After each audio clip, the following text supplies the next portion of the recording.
হয়, মই বৰ্তমান উপস্থিত আছো হাউৰিয়াপেট। আমি আজি দেখুৱাম এজন আদৰ্শবান খেতিয়ক যি জৈৱিক সাৰৰে আজি প্ৰায় 100 বিঘা খেতি বিভিন্ন ধৰণৰ খেতি কৰি আছে। মোৰ সহযোগী দেখুৱাব মই য'ত উপস্থিত আছো এয়া হ'ল তৰমুজৰ খেতি।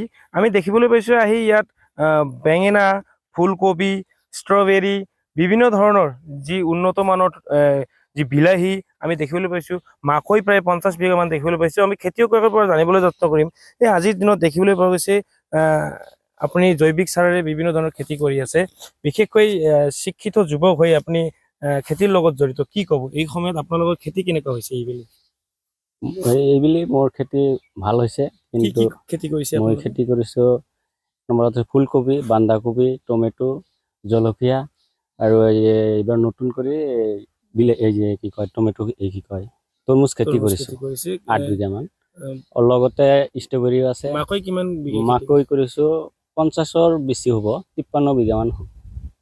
আৰু জলকীয়া? জলকীয়া আছে 1.5 বিঘা, টমেটো আছে 1.5 বিঘা আৰু ফুলকবি, বন্ধাকবি এইবোৰ মিলি 6ৰ পৰা 7 বিঘা হ'ব। মানে ইয়াৰ আপোনাৰ লেবাৰ কিমান মানুহ থাকে? আপোনাৰ লেবাৰ ডেইলি প্ৰায় 5জন 4জন 2জন থাকেই আৰু আপোনাৰ নিজৰ মাটি না ভাড়া লোৱা আছে? মোৰ নিজা মাটি সিমান নাই, লেচত লওঁ। এই তৰমুজ খেতিখিনি লেজত লৈ কৰিছো। এই খেতিবোৰ ক'ত বিক্ৰী কৰে আপোনালোকে যিবোৰ ফচল পায়? বেছিভাগ চব্জিবোৰ গোসাইগাঁৱতে বিক্ৰী কৰোঁ। যি বজাৰ মূল্য আপোনালোকে কষ্ট কৰি মানে বস্তুবোৰ বনাই, বৰ্তমান বজাৰ মূল্য খুবেই কম, কিন্তু আগতে বজাৰ মূল্য খুবেই ভাল আছিল, তাতে লাভ হৈছিল। কিন্তু এতিয়া বজাৰ মূল্য হিচাপত অলপ বৰাবৰ হৈ আছে।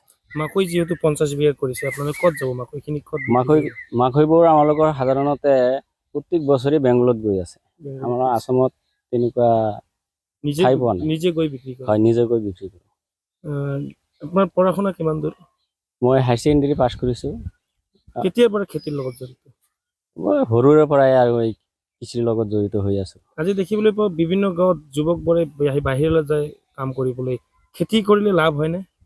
প্ৰচুৰ লাভ হয়, কিয় বাহিৰত যাব লাগে? ইয়াতে আমালোকে যে খেতি কৰি আছো, গাঁৱত মানুহে কয় যে সিহঁতে খেতি কৰিয়ে ডেভেলপ হৈছে।